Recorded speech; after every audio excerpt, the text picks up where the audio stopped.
Hi everyone, I'm Rare, or am I?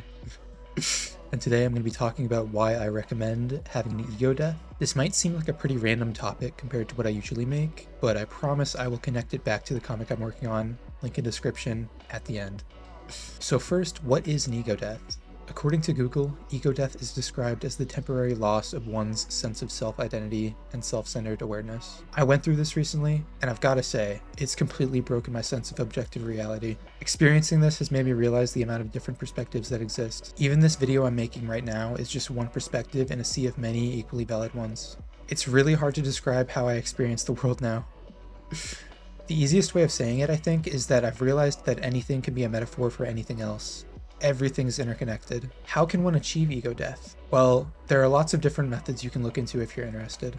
For me, all it took was reading a book called The Tibetan Book of Living and Dying and practicing meditation. That way might not work for you, so you might have to experiment and try new things. Also, definitely don't try to force it either. Mine happened completely naturally and was rather unexpected. Ego death and death in general might sound scary, but another thing I've realized is that life and death occur simultaneously. If something dies, it often gives sustenance to something else. And if everything completely died, then life wouldn't go on. So if you're still conscious and watching this video, you're still alive. I think it's literally impossible to be aware of your own death, in totality at least. Realizing this has made me come to terms with the ways that life and death are interlinked. What are the benefits of ego death? Well, for starters, it made me more aware of the importance of love.